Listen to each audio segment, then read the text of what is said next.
Hello, and welcome to another episode of the Christian Reeve Podcast. Today's guest is host of the Hard Mark Podcast, all the way from Seattle.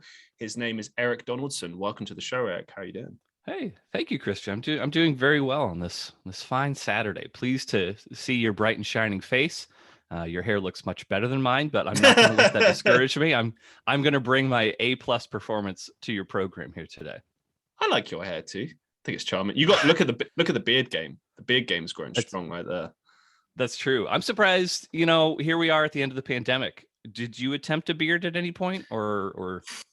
I can grow a beard, but I'll be honest. Once it gets to that full stage, it's just too itchy. No one talks enough about that. It's like, yeah, okay, great. I look $1 million, but I don't feel it. I feel like it's itchy. I've heard some people have that issue. I think there's lotions and potions that may be able to assist with that. So I don't know. That may be something to look into. But I can't justify spending money on beard. Look, I get it. No, don't get me wrong. Look, sure. If you want to grow like a magnificent beard, props to you. Go for it. But at the same time, I mean. It's just a lot of effort. I mean, it's like nowadays they've got products. I know in America they've got, what was it, Manscaped? Oh yeah. Sort of deal with your under regions, the nether regions. And don't get me wrong, you need to clean that stuff. Okay, you need to keep that stuff trim. That's generally a good idea. There's one takeaway from the podcast here today, ladies and gentlemen. clean your stuff. Be clean. Yeah. Be hygienic. Not necessarily lotions, but definitely clean. Soap, water, the works. That's also a theme of my podcast, oddly enough. Many episodes. But that's in the morning for at least 5 minutes. Yeah. Wash vigorously. Right. Some rinsing.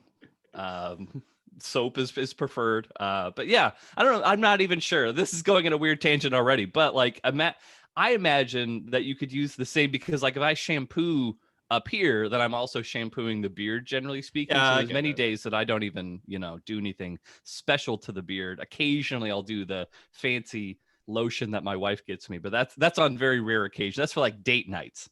Yeah. I suppose it's weird as a bloke, isn't it? Because now it's totally cool to do all that stuff, and there's no like stigma against it, but there used to be. And I don't get me wrong, I don't have anything against it. Like, do what you want. I guess I'm just kind of lazy with certain things. But at the same time, like I do spend obviously the right money on hair care. Sure. But only because I've seen what happens if you don't. Do you know what I mean? I've seen what happens if you buy like cheap stuff. It just kills your hair. So I get the same is true of beards and nether regions. For sure. Anyway. I'm excited because we're going to talk wrestling today. Oh, perfect. And well, that's the thing. I don't get to normally talk about wrestling. A lot of the time when I talk in my Discord community, like I actually have in my Discord community a wrestling channel, but there's only like me and like one other person there, and we mostly just post wrestling memes or just laugh at stuff, right? But everyone else in my community is like, they're kind of interested in the sense that they're intrigued, but they're, if I ever do like a live stream and it goes into wrestling, everyone's kind of feels alienated because they're not in the know. Okay. And also, I'll just say this: quite a toxic community, the wrestling community. Not always, but sure. When I have put some stuff out on a few occasions, got tons of hate, and it's weird. And this isn't just wrestling. There's other fandoms that are exactly the same as this, but it seems like if you have an opinion, especially a hot take, people just destroy you. So that's basically why I don't produce wrestling content. I'm not saying I never will, because I would love to, but that's why. But you actually are involved in producing content about wrestling. You have a podcast called the Hard Mark Podcast, which has like a really cool premise. So you basically are trying, you have a co-host and you're basically introducing this person to wrestling. So I guess, they've never seen wrestling, or talk to us about that podcast. So this is somebody that I met at a previous work. And I just found them, and you're probably going to be familiar with this reference. A lot of people aren't, and it always bums me out. But Ricky Gervais, Carl Pilkington, he is the closest thing that I've met in my life to my Carl Pilkington, and I just find him like a fascinating personality. And I've always, ever since I've known this guy, I've wanted to do something that could bring that out. And eventually I came upon the idea of, okay, what if he was willing, and that's the hardest part, but if he was willing, could I drag him through the mud and just kicking and screaming, could I introduce pro wrestling to him one match at a time? You introduce like what happens before the match, like why are these two people fighting, and then he watches the match, and then he will both try to predict who's going to win, and he will also rank each match. So we have at this point a list of about 40 or so matches that he has ranked to his very scientific criteria. Trust me, it's all highly analytical. It's actually not, but so we have this total list of every single match that he's my control subject. He's my guinea pig in this wrestling experiment. I'm definitely checking this out afterwards, man. This sounds fascinating. So many questions. Okay. Yeah. I guess the biggest question above all else is, which matches have you chosen to go with as beginners? So I didn't intend to do this initially, but what it's ended up doing is kind of following my path. So when I got into pro wrestling, I was like 6 or 7 years old. I was really, really young. And my earliest pro wrestling memory is Hulk Hogan versus the Ultimate Warrior at WrestleMania 6. And so basically I've kind of followed those same steps. Now, occasionally we'll like veer into other territory. Like we've watched a couple of more modern New Japan matches. We've watched like some other more modern stuff. Like one episode that hasn't made air just yet, but we recently recorded, was the main event of this past year's WrestleMania between Bianca Belair and Sasha Banks. So like occasionally we'll jump around, but like the main sort of narrative theme is progressing through like those late 80s, early 90s times, matches that meant a lot to me when I was like a little kid. And and like I always end up regretting it. Inevitably, he just completely dumps on every single match that like means a lot to me personally. And I end up heartbroken at the end of the episode and just pissed off. But that is the attempt right now. So we're basically to like the mid 90s as far as kind of that main thread. We just watched Bret Hart versus Yokozuna, which is another episode that'll be coming out sometime soon.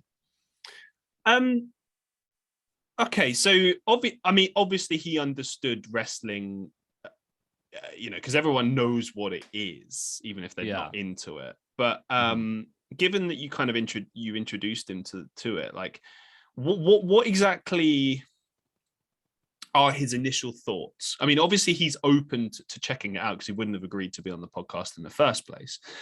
So what are his kind of initial thoughts and opinions on matches, and what's, I suppose if you could sum up what he's seen so far, what's his kind of general takeaway from it? I would say so far, I would put Ryan, my co-host, as being very, very emblematic of what outsiders think of pro wrestling. Like when they think of pro wrestling, they think of WWE. It's like the Kleenex of pro wrestling. They don't really realize that there's other companies out there. That's so true. So like that was a big revelation for him. I think overall, mainly because we've jumped around between so many different eras and so many different companies, I think he finds the whole thing ridiculous, but yet fascinating. I think before we started this whole thing, if he came upon wrestling, he would just skip right through it. Now, if he sees wrestling, he'll pause for like 15, 30 seconds and be like, okay, I need to talk to Erik about this. And then he'll move on. So I would not classify him as a wrestling fan. I've not converted him, which is fine with me. I don't want him to watch wrestling on his free time. I want to be the cultivator, the one introducing these matches to him if at all possible. So I think he just finds the whole thing way more in depth, like almost like a living comic book. I don't think he necessarily realized that before, that there were so many intricate storylines and everything leading up to each individual match. It's a good point as well. Like I think the reason why your podcast is so interesting is because it tackles this really big issue that exists in society, which you just touched on just there, is that obviously the height of wrestling popularity as far as the mainstream is concerned was the late 90s, early 2000s, what we would call the Attitude Era. So for those who aren't in the know, what that basically meant is if you would take shows like Jerry Springer and whatever, and basically what people used to refer to as Crash TV, That was essentially what wrestling was in the late 90s, early 2000s. But it was at a time when not everyone 100% knew that it was fixed, predetermined. People weren't 100% sure on that just yet. Even though the cat had been let out of the bag in the mid-90s by Vince McMahon, it wasn't 100% clear just yet. So it also kind of, especially with the WWF and WCW, it was part of the cultural shift, the counterculture movement going on at that time, what with MTV and everything. And wrestling was a massive part of that. And it was as big as, say, the Super Bowl in America or something like that, you know. And after that came and everyone kind of realized, oh, this is predetermined. Oh, this is, and then obviously the whole thing about it being fake came along. Sure. Everyone just left. A bunch of people left. But it wasn't just that. It was also the death of WCW caused a big shift. And that, obviously, I'm trying to fit a lot into right. No. But you're spot on so far. Giving everyone a Cliff Notes version here. If you want to look into it more, I recommend actually reading the book, The Death of WCW, and just looking into the Attitude Era in general. It's a fascinating kind of glimpse, not only into wrestling, but also just culture in the late 90s and early 2000s in America. It's very fascinating. But anyway, I would say when WCW died in 2001, there were already a lot of wrestling fans leaving anyway. And it was because of this Crash TV thing. It was because wrestling had stopped being what it used to be back in the 80s and 90s with WCW, with NWA, with New Japan, with all these different promotions around the world. And it started to just become a kind of a joke, like it was laughing at itself, but too much. And it stopped actually being about wrestling. Like there were so many shows during those times, particularly when they were headed by a guy called Vince Russo, where there was just no wrestling in the shows. It was just I don't know what you could call it, just a big old joke. And I suppose that is where a lot of that popularity left. And the lasting impression, this is the bigger point I want to make on all of this, the lasting impression that a lot of people had who stopped watching wrestling, and also the outsider's perspective looking in, is that, oh, wrestling is just this like silly little thing that's fake that no one should check out, because why bother? Like, it's not like the UFC, which is real. It's just this silly program where nothing is serious, and it's just a laugh, but there's nothing to stay for. It's just silly. But the weird thing about this is that, especially with WWE, it's continued to actually grow as far as money is concerned. Whilst it might not be as popular anymore, they're making billions. Most recently, and most people listening to this won't realize, wrestling as an international thing is huge where it's concerned in the money department. Most recently, in I believe it was 2017 or 2018, WWE signed a deal with Fox for $1 billion or $2 billion, I believe, over the course of 5 years, basically a television deal with exclusive rights to premiere their show SmackDown, which now has become their main show. It used to be their secondary show, and now it's their main show. And it's crazy because it doesn't really matter what that company does anymore. You know, they can just put on a farcical display, and they have been recently. Right, sure. That's another story we'll get into. But and it's kind of interesting because they just make money up top of money. Obviously, there's the deal with the Saudis they have, where they do shows there and they get tens of millions for doing that. Money that they make in India, the list goes on and on and on and on. Like, there's so much money in this, but the popularity is not there anymore. If you look at TV ratings, you know, the most you could ever get watching one program would be 3 million in America, which doesn't even hit on I think it was 7 or 8 million, 9 million they used to draw in the height of the Attitude Era in America. Sure. So now that we've given everyone a Cliff Notes version, that's kind of the business of wrestling, the success of wrestling. Now, the outsider's perspective looking in, what I tend to hear from people, such as probably what your friend said that when you first spoke to him about it, was, well, isn't that thing fake? Like that, everyone kind of found out that was fake. So why do people keep watching it? What's the appeal? And I guess what the amazing thing with your podcast is it's basically tackling that exact thing. It's saying, okay, let's put this to the test. Let's try to convince someone that there is a reason to watch wrestling. Would you agree with that? Yeah. Yeah, I think that's one of the main sort of things that we're tackling. Absolutely.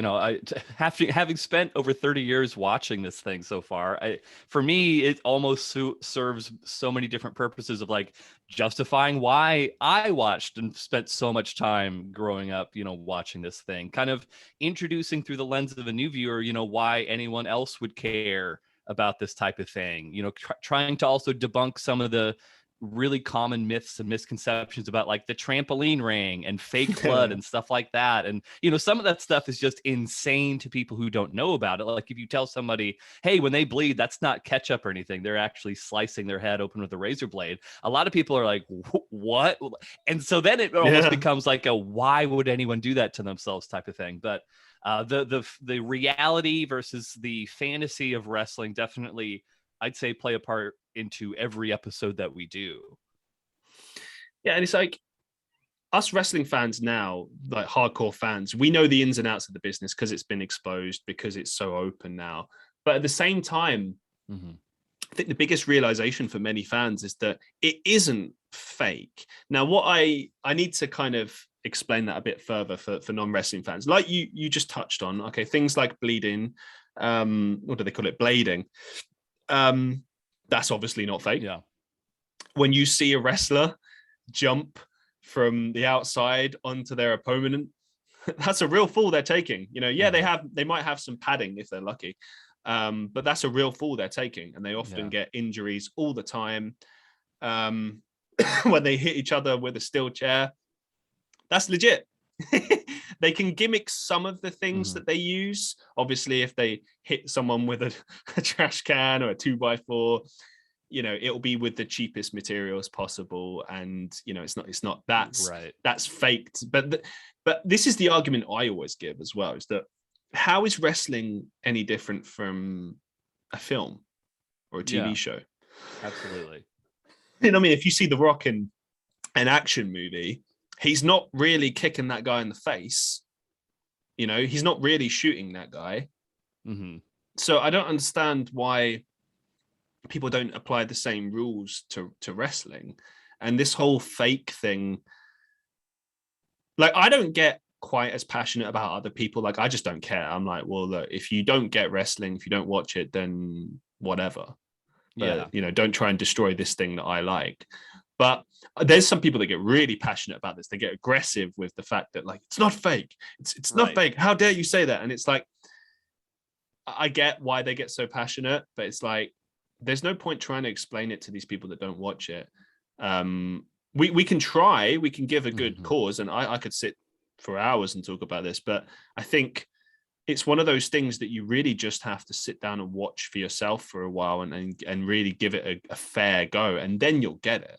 I think, that, you know what I mean? Even people that don't, I know so many people that have been shown wrestling that, they're not fans, but they get it. They see the appeal. Because I would always put it down to being kind of, the way I explain it is wrestling is basically like live action theater with like fighting involved. But it has and always will be about storylines.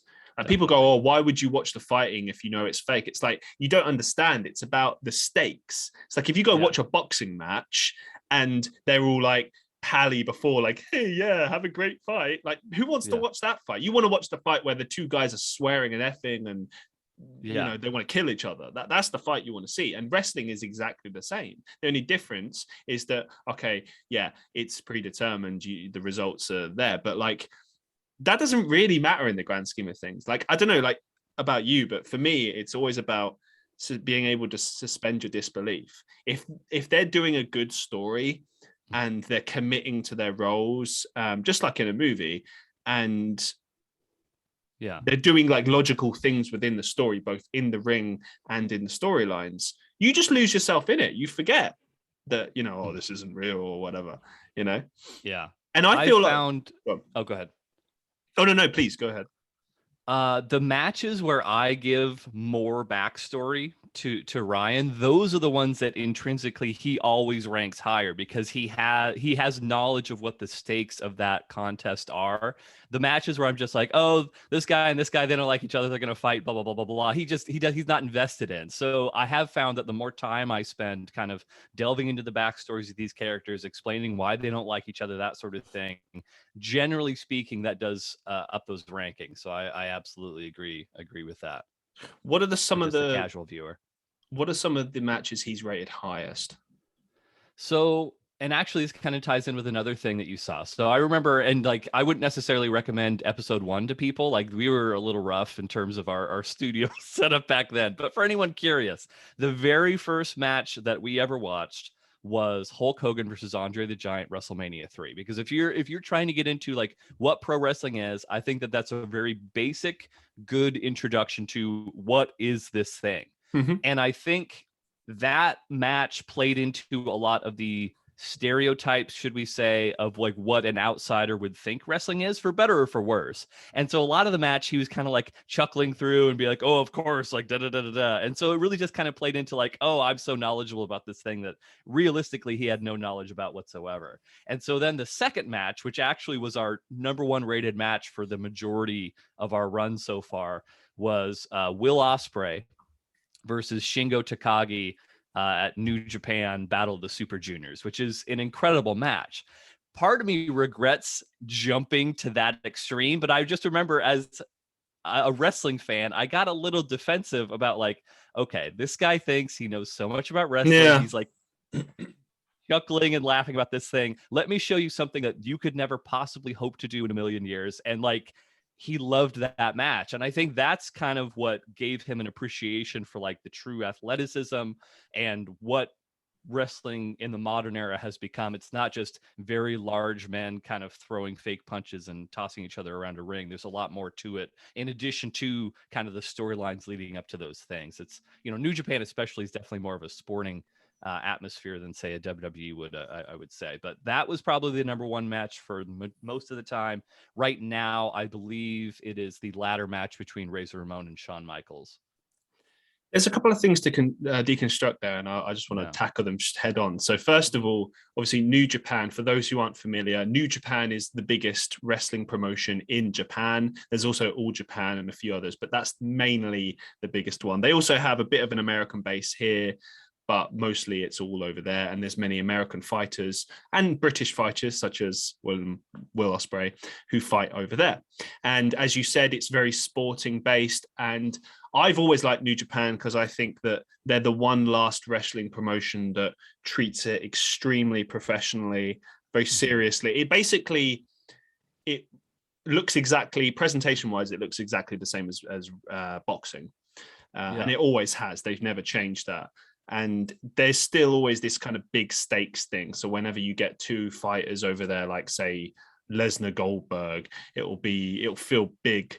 And that they always kind of manage to make those big stakes matches. But yeah, the standard kind of product over there is very fast paced, high flying. And that's kind of what the modern era is now, is high flying wrestling. But an interesting thing that links that, say, Will Ospreay match and Hulk Hogan match is the story that they tell in the ring. Like, one of the biggest pet peeves I have about modern wrestling is when there's just too much high flying and spots and not enough storytelling. This is why, and this is controversial, but I don't care, I'm going to say it.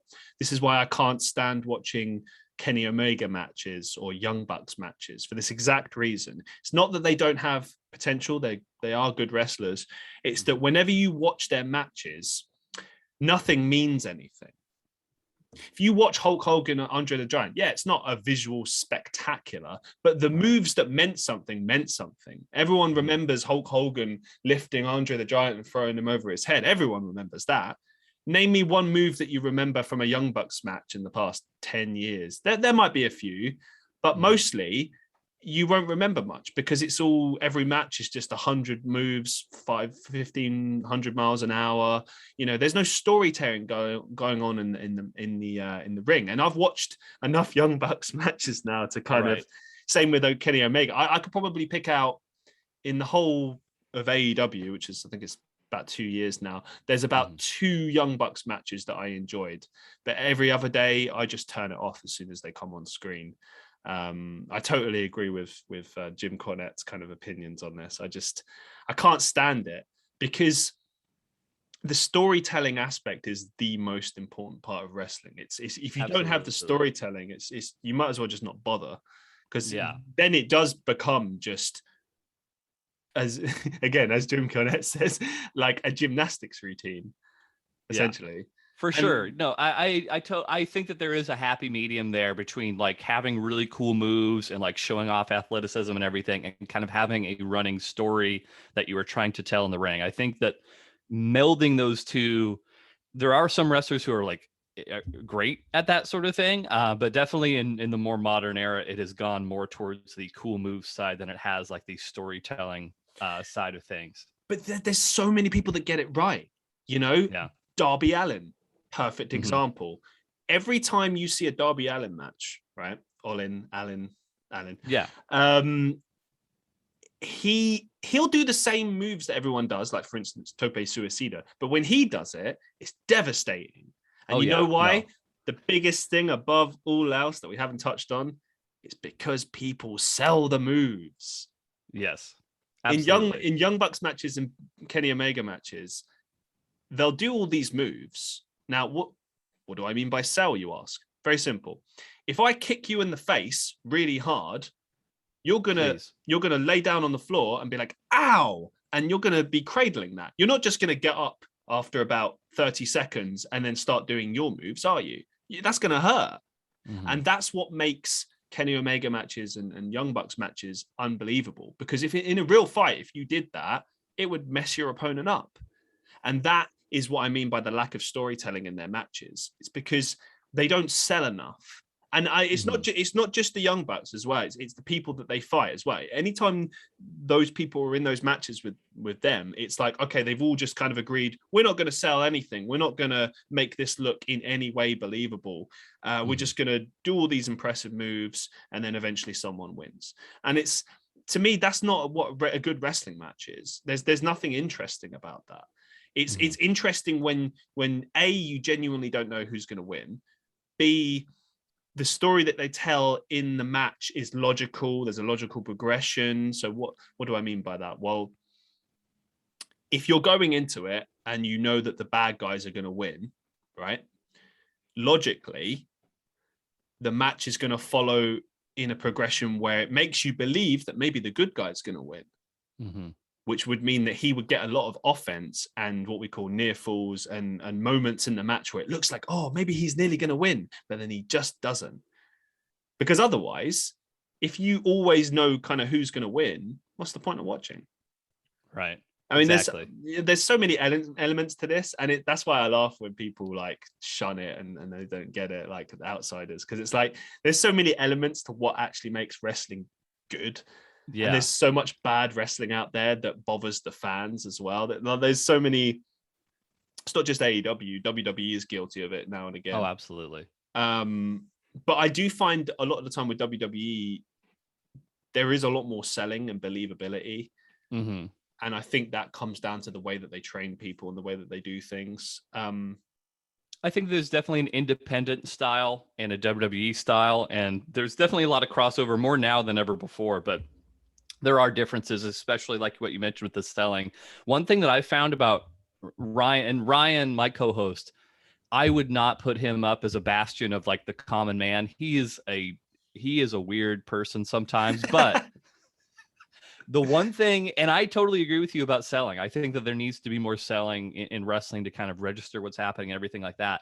that is one of the things that he hates most. If you are like, let's say a move happens and you're staying down for like ever after that, he's just like, what are they doing? Like it's been like 30 seconds. They're not back up again. Like that's the one thing that he finds more frustrating than anything is when he thinks that they are selling too much. Like if the guys are staying down, like that let's say they both like clothesline each other and they're both down. He gets so worked up about those guys selling more than what he perceives to be they should be heard at that point in time. Now, he'll tell you that like, oh, he could do all those things and blah, blah, blah, blah, blah. I know his cardio is trash. He would be huffing and puffing within like 30 seconds of that match starting.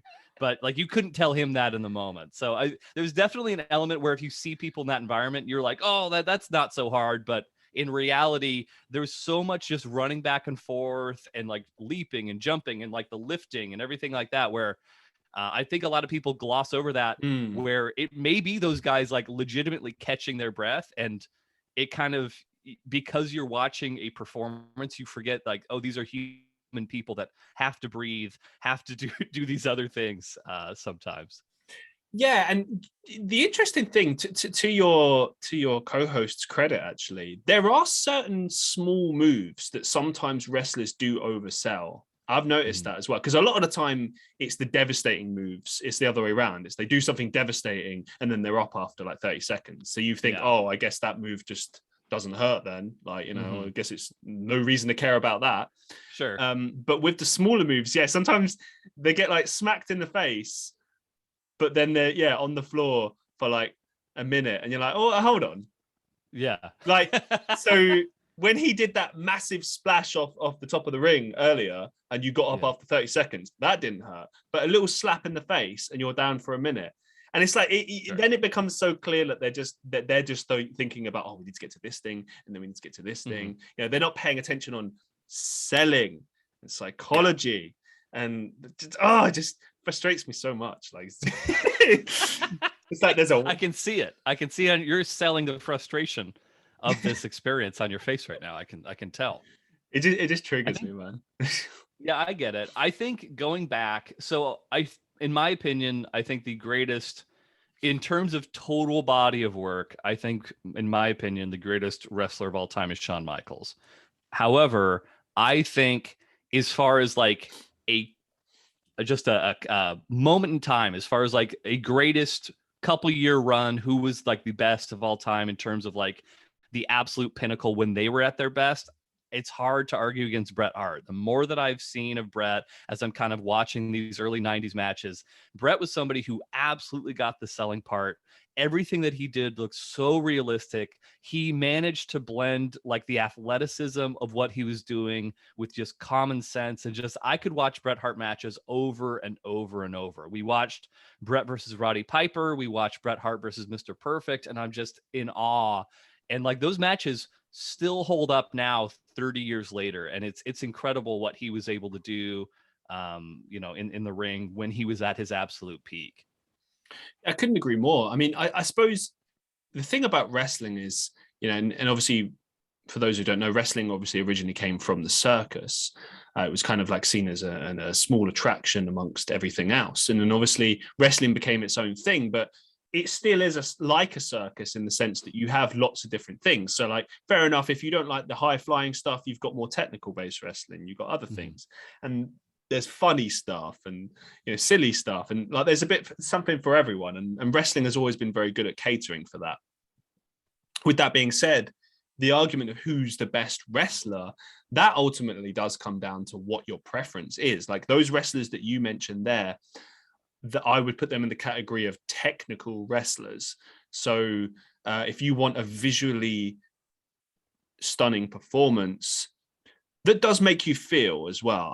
When I think about Shawn Michaels matches, I always think about the story behind the matches. There was always big stories going into them that made you care. Like Shawn Michaels wasn't like the most amazing wrestler ever. A lot of his moves that you could probably put all of his main moves down to about 5 to 7 different moves. You know what I mean? But sure. Because he put so much passion into everything that he did and everything meant something, they meant that much more.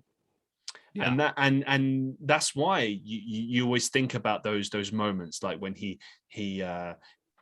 super kicked Ric Flair and ended his career, or when he had that match against Razor and Ramon. Like, wrestling is always about moments and visually stunning things, but it always does come back to that story. And as you mentioned, like Bret Hart, like, he always approached those matches in a logical way. And I feel like with Bret, it was always less about the stories and more about the actual in-ring storytelling. I felt like with him, I don't ever remember any particular storylines he was in that I was really interested in. Maybe not even when the pirate stole his jacket. I liked heel Bret. I thought that was cool because they did something different. That he was like a good guy in Canada and a bad guy everyone else, and I thought that was really cool. I thought, do you know what, they should really run with that. Like, actually, there's a wrestler right now in AEW called Anthony Ogogo, who's a British boxer. Or originally was, and lots of people like him in the UK. It was funny though, because when he came into AEW, he was acting like a big deal, and I'll be honest, not many people really remember who he is in the UK. No disrespect to him, but it's been he was like a boxer and known in like the mid 2000s. So okay, I didn't realize it had been that long. I knew that he had boxed in the that makes more sense. Like the last thing he did publicly, I think he was in Strictly Come Dancing in the UK in like 2007. So nothing against him. He's a great guy, but so, and he was going about like, I'm a big deal in the UK, and it's like, what? But anyway, right, he came in and they've done this whole UK versus America gig, and there was a lot of problems with this storyline as well. I just want to quickly gloss over this before I get to the main point. So he joins this faction who have basically broken off from this other bigger faction. They're bad guys, they've gone against their friends, whatever. And he's hate it when that happens. But like, everyone in his crew is American and he's British, and he'll go out there and diss the other guy and be like, screw America, blah, blah, blah, if it wasn't for us, you'd be speaking German, like blah, blah, blah, all the standards, like tropes. But then all the guys behind him are American. And I'm thinking like, but this doesn't make any sense. Like, why would they support a guy who's trashing that? Like, they're still from America. Like, I guess they don't care about America or something. And that's why there's like an illogical part of the story. But bringing it back to the original point, I really hope that they do the same thing in the UK. I hope that people like him in the UK when AEW eventually comes to Britain, because that would be cool. I've always found it a bit silly when wrestlers come back to their own country and they're technically a bad guy, but then they act like, oh no, screw you guys as well. And it's like, but why would they be like that? It doesn't make any sense. Right. No, having a little bit of national sort of pride and like knowing that, hey, these are my people. Like, I do appreciate that too. I think it would be harder to pull that off with like a UK based storyline, because I had forgotten how much they were going to Canada back in '97 when they were running that Bret Hart storyline. It felt like every 2-3 weeks they were like, oh, we're now in Halifax, now we're going to Winnipeg, now we're going here, and like it felt like every other week, like Bret's a good guy now, Bret's a bad guy now. But like realistically, Bret was always wrestling as if he was a bad guy. Like, if you watch those matches, they were definitely positioning like Steve Austin as a good guy, stuff like that. Like, he'd be a dick to the fans, but he would nonetheless like wrestle, like a good guy. Bret Hart would take shortcuts and cheat in those matches, but he'd just get cheered for it. It's interesting, isn't it? Like, I think the same about Darby Allin right now. Like, he's technically a good guy, but he wrestles like a heel. He like his everything, his demeanor, the way he for those who don't know, heel means bad guy. If that wasn't clear, but so face means good guy, heel means bad guy. So and he literally just throw himself around like a bad guy. The way he does his promos is like a bad guy, and I'm just sitting there like, I'm wondering when that heel turn's coming. That's going to be fun. Like, it's waiting. I just wonder, he's so small that it's hard. Like, imagining him as a heel. Like, most heels are big bully guys tossing people around, but like, he's just so little that I can't see him but anything but like a little baby face from fighting from underneath. But again, right, he wrestles in a smart way. Yeah. I don't know if you've noticed this. When he wrestles bigger guys, he's such an intelligent wrestler. I'm so proud of this guy. Like, I remember when he fought this really big guy. Actually, he thought one of the guys from that Anthony Gogo faction, that really big guy with the brown hair. I can't remember his name. Camarado. So he thought Camarado on an episode of Dark, and I was like, I wonder how they're going to do this. I hope they don't do, like I don't know, he puts him in a DDT and the big guy sells it, because that's just going to be annoying. But no, they did it in a way where basically Darby Allin used speed, and obviously if you attack something fast enough, doesn't matter what it is, it's going to fall over. It's going to feel some damage from it. And that's exactly how he wrestled that match. And that made that match good and enjoyable. They do the same things in WWE with Rey Mysterio matches. If he's going to face pretty much anyone, because everyone's bigger than him. He wrestles it in the same way. He jumps at them, he trips them over or whatever. Like that's exactly how it would be in a real fight. If you were fighting a guy bigger than you wouldn't try and outmaneuver him with strength. Sure. You would use your speed and agility, and that's what I like about that Darby Allin guy, is he wrestles those matches like that. And I think if he was a bad guy, that's how he would have to do. Or, well, the thing is, when you're a bad guy, you can do other things. You can cheat. You can, do you know what I mean? Then you can go even further. You can hit the other guy with knuckles while the referee's not looking. There's so many options. Right. Yeah. But I feel like Allin would be more sadistic. He'd be less about cheating and more about doing things that were too far or something. Like he purposely get DQ'd so he could just beat the hell out of his opponent with something illegal or something. I don't know. Yeah. I would be curious to see it. I guess the one hesitation that I have is just because so much of his offense is about just that dynamic speed, like you mentioned, just like this running full sprint into his opponent. Like he would have to change so much about what he does in the ring, and then you'd have sort of like this plodding 150-pound guy, very menacing. I don't know. I think he could pull it off if he was really dedicated to it. I just think he works so well as a baby face. Like, why would you want to change that up? But I think he could do it if he was so inclined. I think you have to do it with every wrestler, though. At some point, you have to turn them good guy, bad guy, just firstly to test the waters, and also to freshen them up. I mean, look, Hogan was a good guy for so many years, and it got boring, and everyone turned on him because it was just like, okay, we gotta say your prayers, eat your vitamins. Okay, brother. Sure. Like, it just got boring. So then when he became a bad guy, it's like, this is interesting. It adds another shade, and then you can tell like loads of different stories. It's like, the guy that was the poster boy for America, now he's saying all these naughty things and doing like, what? He's telling our kids to stick it. Yeah. Like, what? Yeah. It's good. That's how it should be. Like, for instance, we got to talk about him. MJF. Maxwell Jacob Friedman. Pretty much at this point, the only thing that's keeping wrestling going, really, keeping wrestling alive, as far as kayfabe is concerned. So for those who don't know, kayfabe means commitment to your character. So obviously, and this is a big problem with wrestling right now, is that social media. So obviously everyone plays these characters online, but then on TV, but once they're online, it's all like, oh yeah, Bray Wyatt gave to this charity today. And it's like, but he's a monster. Like, he's attacking people, but now he's giving to this kid's charity. Like, no, I don't want to see that.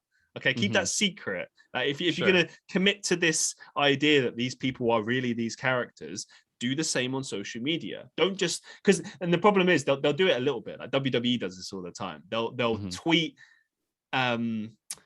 messages from the characters, and then the next tweet will just completely change it. So like Roman Reigns is a bad guy right now, so he'll be like, "Yeah, I'm gonna totally kick that guy's ass," and then the next comment is like, "Oh, Roman Reigns did Make-A-Wish this weekend," and it's like, yeah, sure, exactly. How am I supposed to hate this person? Yeah, exactly. Well, and it also doesn't fit. Like, if he's supposed to be a bad guy, doesn't care. Like, surely he'd just be like, "No, screw the kids. I'm I'm all about myself. Like, you know, I'm all about money." Like, and MJF, bringing it back to MJF, he actually commits to this kayfabe thing. He's like constantly only concerned with that, and everything he does is in keeping with that. So like, even at autograph signings, he'll just refuse people or trash people out, trash talk Yeah. people, Charge them exorbitant amounts of money for an autograph, that sort of thing. Exactly. But he does it for real though. Like he doesn't, which I think is amazing.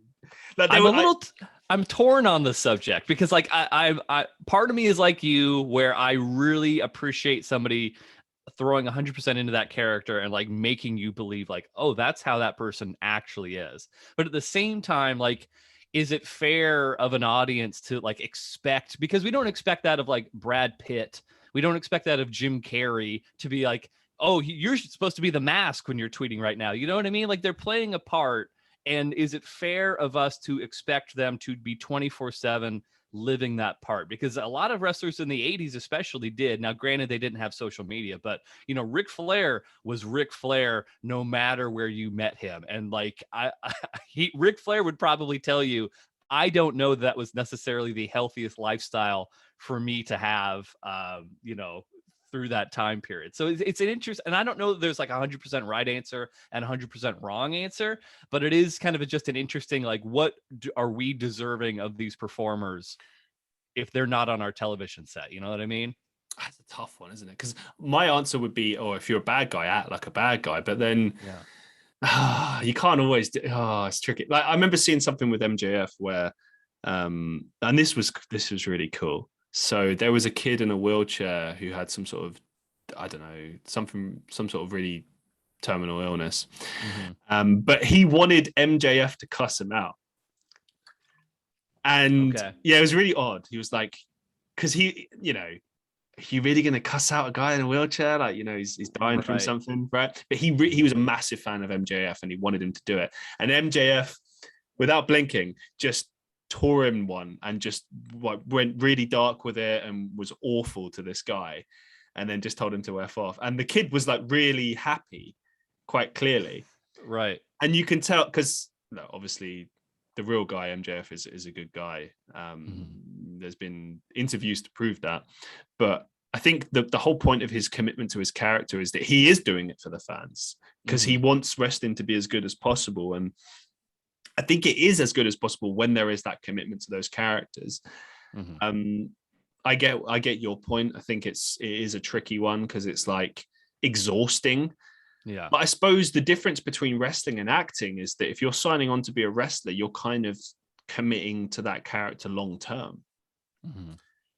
And I feel like if you really want to get the most out of it and be successful, you do kind of have to commit to that character. You do kind of have to play them 24/7. You know what I mean? Like, obviously there's going to be times when that doesn't apply, but you know, yeah, I do think there needs to be a certain degree of commitment to kayfabe, even though it's a dead concept at this point. I think.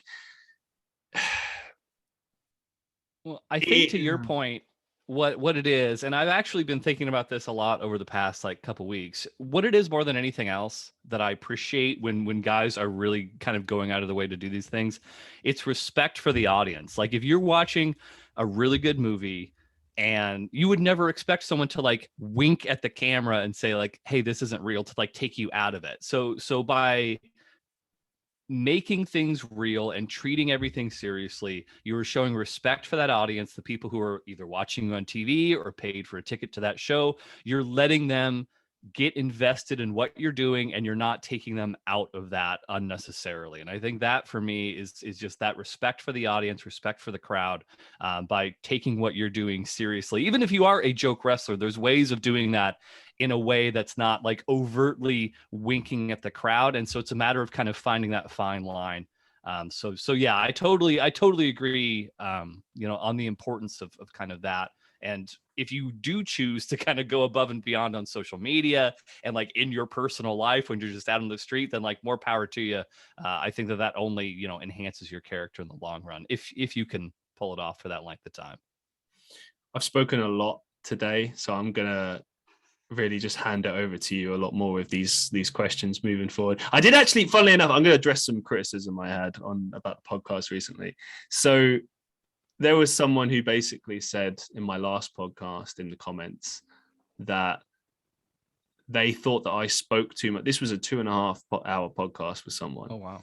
And they thought that I spoke too much And the exact quote was, they didn't want to hear my boring stories. So basically, obviously, these podcasts are conversational. They are an interview, but they're conversational. Yeah. And obviously, when you're passionate about things, like I want to share what I want to say with you. And I'm in two minds about this because it is the Christian Reeve podcast. I can do what I want on it. But at the same time, it is about my guests. And I took exception with this particular criticism because it was just a lie. It was just like, I wasn't, one thing I take very seriously is making sure that my guest gets as much out of it as possible and gets an opportunity to speak and put themselves over and everything. Now, I realize in this episode, I've spoken a lot, which is why we're going to really get to the grips with your thoughts on wrestling with all these next questions. But I'm not going to apologize for being passionate and wanting to share certain stories and talk to people and have fun and enjoy this. Because do you know what? It is my podcast and it's about me interviewing that person and getting a good conversation out of it. And if you don't like me, if you don't like listening to me or hearing me share stories, don't listen to the podcast.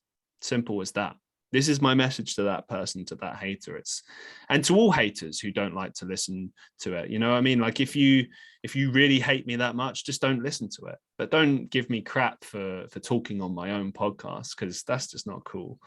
And I thought about responding to this person via comments, but I thought I would do it in video form because I'm pretty sick and tired of it. Like getting this response. It's fine to have constructive criticism. That's totally cool. But whenever I seem to get criticism about talking too much on the podcast, it always comes in a really like douchey way. And I think it's unnecessary.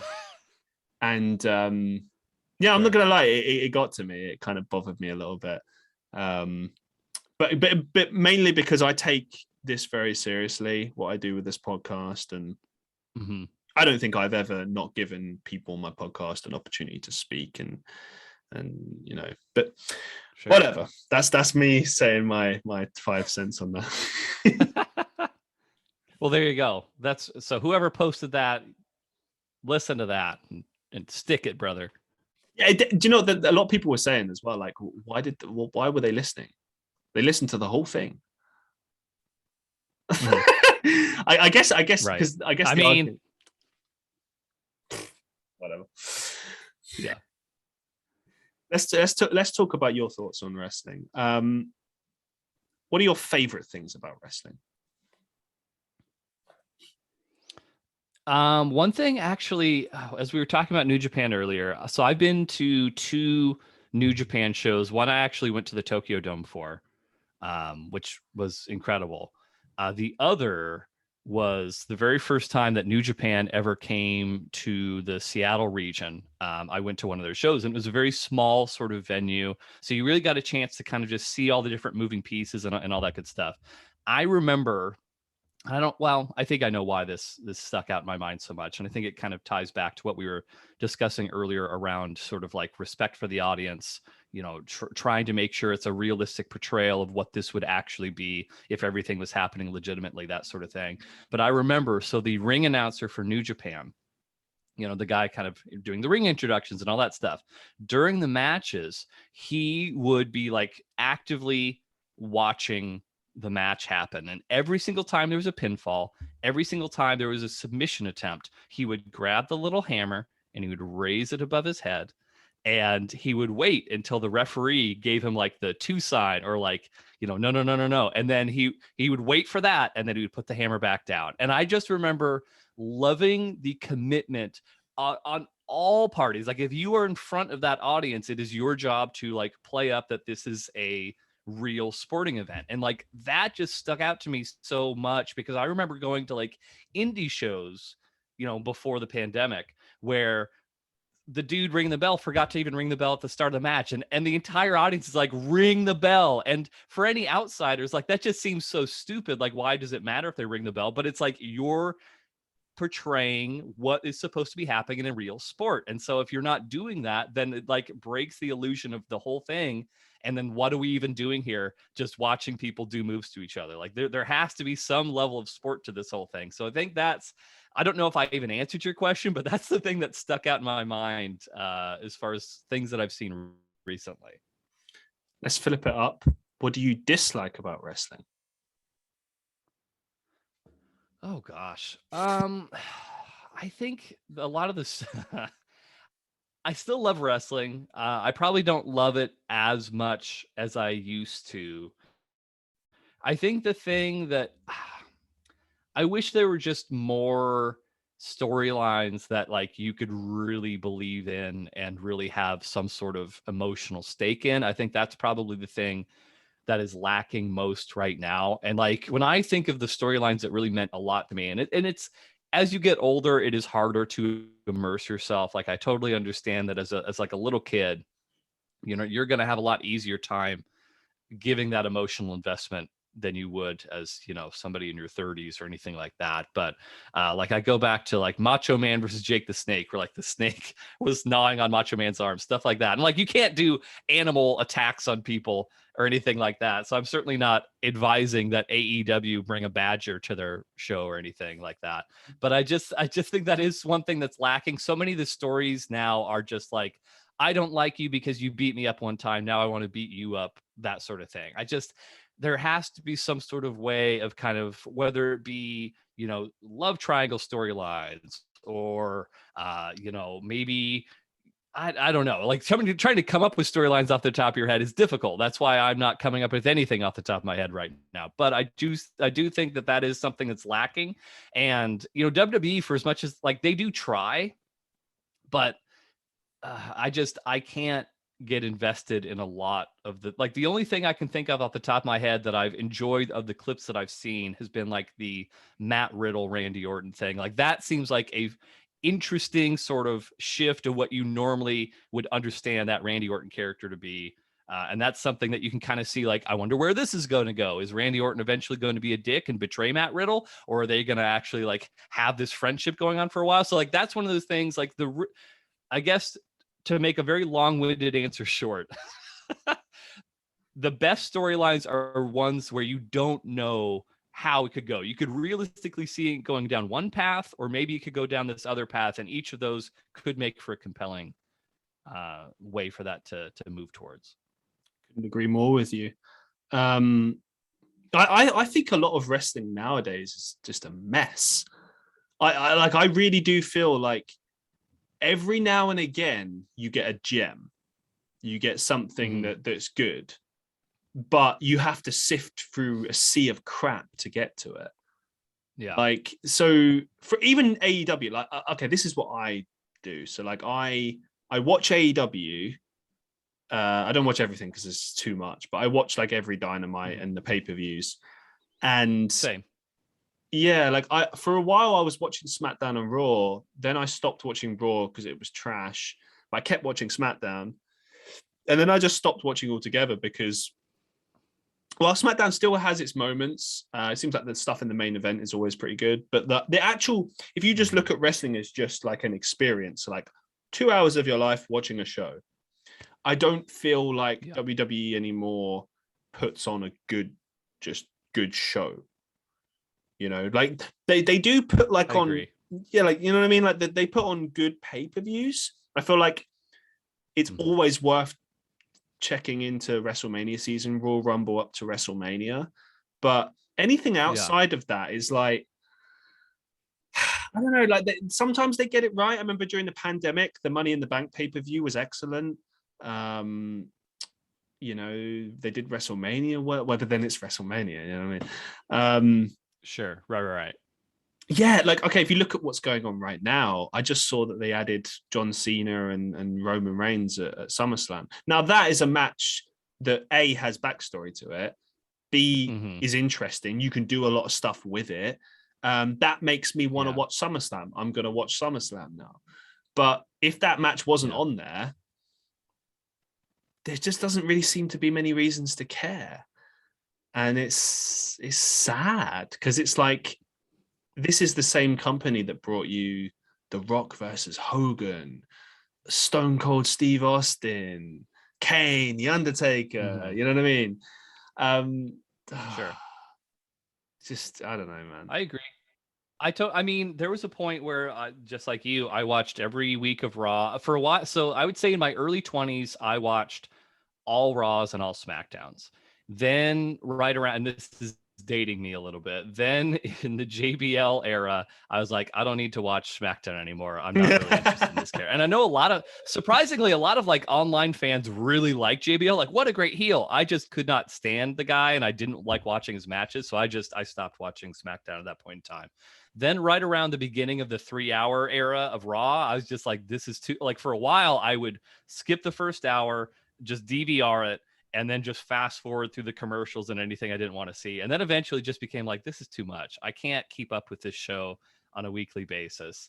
And for a while there, I would just watch like the pay-per-views on the network. Now it's like, a lot of times I don't even bother with that. I'll just watch the clips that are posted online. If it's a pay-per-view that I want to see, I'll go out of my way to do so. But if it's not like WrestleMania, Royal Rumble, SummerSlam, maybe Survivor Series, it's kind of a crapshoot on whether or not I actually will take the time to view it, because like you said, there's just not a whole lot of captivating things that make you want to see it. I can totally recognize that, like Roman Reigns, he's doing a great job in his current role, but like, do I really need to see him beat all of like the baby faces that they have on SmackDown to build up to like something that actually matters, like a John Cena or a Brock Lesnar? Like, I don't know that I want to be there for steps 1 through 7 to get to the culmination at step 8, something like that. Yeah, it's so frustrating to me, because it should be a good thing to have all this wrestling. Oh, there's so much wrestling now. But I actually feel it's just too much. It's oversaturated. Raw being 3 hours, that's ridiculous. I mean, the only reason it's still 3 hours is just because that's the TV deal they signed. They keep getting it renewed. Right. Why wouldn't you take the extra hour? Do you know what I mean? Like, why wouldn't you? But it's too long. 2 hours is a perfectly acceptable amount of time for a wrestling show on a weekly basis. Absolutely. Yeah. And then, when it comes to, like, if you take AEW, like, I know I've kind of, I think I'm always fair with everything. You know what I mean? Like, people right now, there's this like war, like you have to like AEW or WWE, and if you are overly supportive of one, you get trashed by the other audience, which I just think is stupid. Like, you just like what you like. But I see a lot of problems with AEW as well. Like, for instance, I think their whole AEW Dark and Elevation, I think it's lazy. Those shows are way too long. They're internet shows, which I get is a nice kind of extra to have, but essentially what they are is just extra stuff that they can't fit onto the TV show, that they've just kind of compiled into one big thing. And you know, that's really evident with AEW Dark, because it started as this extra show, and it used to range between 45 minutes to an hour, which is perfect. That's what the NWA Power Hour used to be, or I think still is. Yeah. And that's great. But sometimes you get like 2.5 hour long Darks, and they'll be like, oh, this gigantic episode of Dark. And it's like, no, this is just a bunch of matches that you're probably not going to be interested in watching, and maybe 1 or 2 that are decent. And it's like what you, and I know it's harsh, but it's true. Like, there's a lot of just throwaway matches. And I got a little bit excited when they started incorporating storyline stuff. I was like, "Ooh, this is interesting." But then I realized they were never going to make this into a legitimate show. It's just an extras thing. Probably the best thing about AEW Dark is just like the commentary, because it's just funny. The Taz Excalibur duo, I do like the little clips that I hear about. So I think my opinion on Dark, having never watched any of it, for the record, I'm just putting that out here. I have a totally uninformed opinion, but I maintain that it is my opinion. I like the idea of Dark. Because I've never watched it, and I never like, I'm going to watch Dark this week or anything like that. Maybe if I was commuting right now, I'd feel differently about it. But growing up when I did in the 90s, when you had all these squash matches, I like squash matches. I think that there is a need to portray certain people as stars. And if there is an issue that I do have with AEW, it's that too many of the matches are very competitive, and you're not really being presented with like, this guy's up here and this guy's down here. It's almost like everybody wants to make each other look good, which then doesn't make anybody look good. But that's neither here nor there. But the thing about Dark I like it because they're not touring. And who knows, even with the pandemic sort of ending, I don't know they're going to be doing that many house shows anyway. It gives their roster the opportunity to like work for the ones that aren't really working indies, that sort of thing. I think it gives them the chance to not, suffer injuries because they're like working like once a month or something like that. And, I appreciate it. And this is another issue that I have with AEW.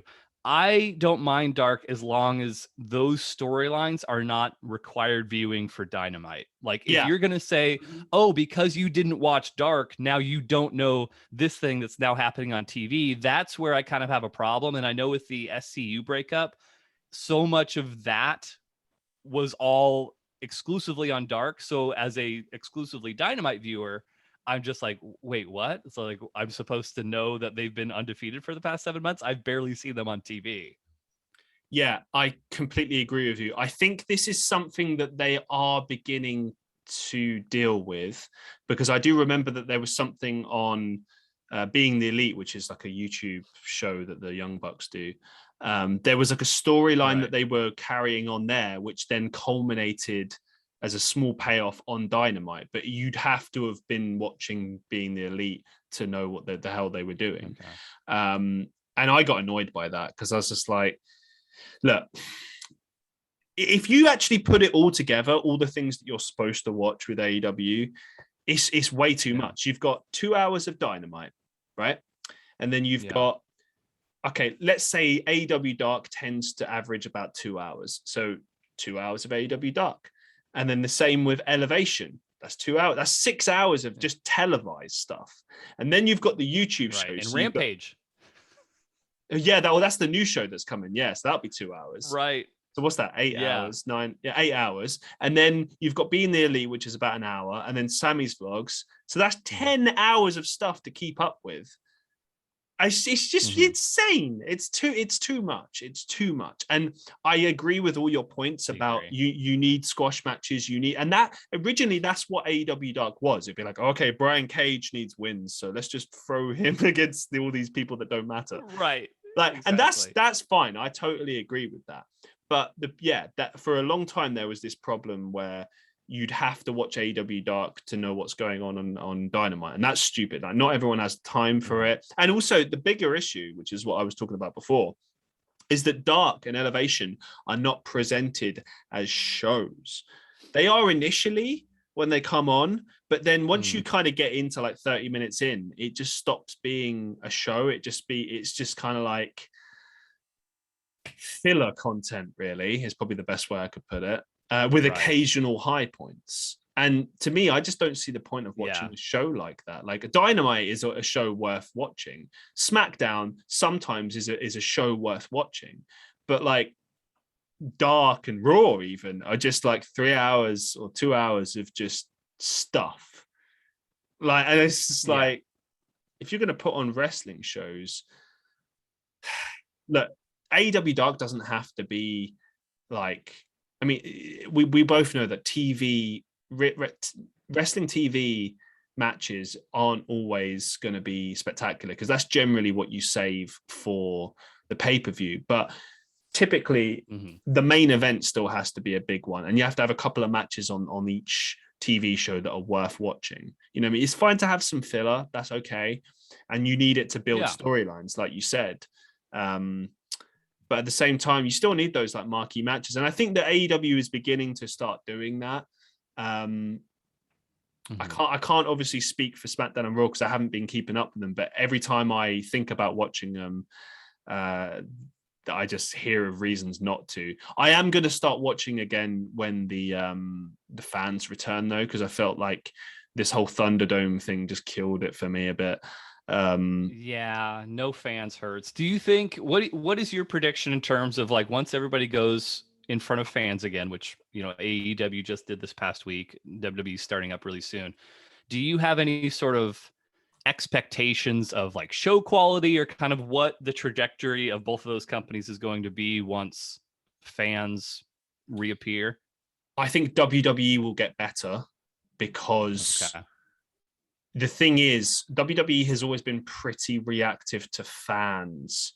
Like, not always. They don't really give them always what they want. But if there's like too much booing and too much trashing, they will react. They will, because obviously if there's too much booing, it just ruins the show. And they try to do their little things, like they try and pipe in cheers and stuff, but eventually they have to a little act sweetening. Eventually they have to act on it. So I think WWE will get better. AEW, jury's still out on that one, because every week I watch, right, there's either a really good show or a really bad show. Like the last one I just watched, it was okay, and then it got to the main event, and it was Young Bucks versus, I don't know, whoever. I think it was Pentarel, Cero Miedo, and Eddie Kingston. Eddie Kingston. And that should be a good match. Eddie Kingston is a fantastic wrestler, both on the mic. He makes you care. I remember they did something really good, actually, in the last year. There was a thing where he'd lost against Jon Moxley when Jon Moxley was the AEW champion. And immediately he was basically challenging for the title again. And it's like, oh, hang on, you lost. But because Eddie's promo was so good, it made you care about seeing this match. You're like, oh, hang on. Yeah. There's a reason to care about this. This kind of goes back to what we were talking about before. And like suddenly everyone was really interested in this match, even though he's already lost. Maybe he's gonna win. I don't know. And he didn't win, but it just made you care for an extra week. And like, I think that's the magic of wrestling. Sometimes when they get it right, they get it really right. Even with WWE, every now and again they'll pull something out and they'll go, oh, that's good. That's really good. Like, oh yeah, absolutely. No, when WWE's firing on all cylinders, what they do really can't be, just because of the amount of production value they have, just the pedigree of, they have so many decades and decades of history leading everything. I absolutely agree. When they do something right, which can be a slog to get to that point, but when they do it right, it's well worth the payoff in many cases. It's like when, I don't know if you saw, presumably you saw WrestleMania last year or this year, sorry. Yeah. So I was really impressed with the match between Lashley and Drew McIntyre, because, okay, some backstory on this. So Drew McIntyre was the WWE champion throughout the pandemic, and that was really cool. It's kind of a shame he never got to kind of celebrate in front of the fans, but you know, it is what it is. And technically, I think he's a 2-time champion now as well, but he's been established as a main event guy, so he doesn't need the title anymore. Like the title has always been like a prop to help guys get like big, and you don't always need it. But Bobby Lashley becoming WWE champion is obviously big for numerous reasons. One, he's been away from the company for so long, and we've been clamoring for it. They messed him around for like a good 3-4 months, just putting him in silly storylines and pairing him with silly acts. It just didn't make any sense. And then they finally started giving us the Bobby Lashley that we've been waiting for, the big guy, you know, the main event guy. And we were thinking, okay, when's this Brock match happening? We want Brock Lesnar versus Lashley, and we're still waiting for that. I think we might get that at WrestleMania next year. I think that's maybe what they're driving at. But anyway, they decided that Bobby Lashley should beat Drew McIntyre for the championship. I was all for that. I thought that's fantastic. Again, another reason is, hey, it's a black WWE champion. That's a good thing. We haven't seen too many of those. It represents a good precedent, a good step in the right direction. They did the same with Bianca Belair. Great stuff, right? Now, here's the thing. When it got to WrestleMania, I believe at that point, obviously Drew McIntyre was challenging Bobby Lashley for the championship. And there was a lot of people saying, this is a difficult match because if you keep it on Lashley, it's like it kind of feels like you're doing it to pander, right? But if you take it off him, I don't know, like, but Lashley's barely been the champion for a long time. He's only been a champion for a couple of months. Like, I don't see how anyone comes out of this winning in any shape or form. And it made me think, like, yeah, they've kind of booked themselves into a corner here. What do they do? But I got to say, after watching that match, I was really happy. I was really impressed with what they did. They made it seem like Drew McIntyre was going to win for a long time. They made it an entertaining match. Lots of like near falls and stuff, believable. But Lashley still came out dominant, and it wasn't like he kind of gave away too much offense, or he wasn't, you know what I mean? It still felt like, okay, he dominated that match still. He still won conclusively. And I thought that they did it really well. And I feel like that's a good example of how when WWE gets it right, they get it right. Even when they back themselves into a corner with something, that they do it well. I don't know why they still are doing this, this feud to this day, though. That is beyond me. Yeah, I don't know. I try not to dissect WWE storylines too much, just because things change so much on a whim, seemingly all the time. For me, it is a little curious because, like, I have nothing against Bobby Lashley, but it is weird to me. So you have 3 weekly shows that range from 2 hours to 3 hours a week. The champion of each of those shows is like this dominant bad guy champion. Are you really expecting people to spend 7 hours of their lives like with these shows that are being presented to you like, oh, this bad guy, he's beating up all your favorites and all your heroes? Like, you can't have one baby face in the middle of there that's like people can root for. Like, this, it's a real slog to try and be like, okay, I get it. We got Roman, we got Bobby, we got Karrion Kross. Like, can we get something? Can we get a little bit of a bone, thrown to the guys that we're supposed to be cheering for? I don't know. I guess you got to build people up though, because Drew McIntyre was a babyface champion for a year. Obviously, it wasn't in front of fans. Yeah. But do you know what I mean? And I suppose with these things, that one thing that both AEW and WWE have been getting right is keeping the championship on the main champion for a long time, because they used to flip-flop all the time, didn't they? And it was just, it made the championship mean nothing. Now they'll have a guy have the championship for a year or 2 years or 3 years.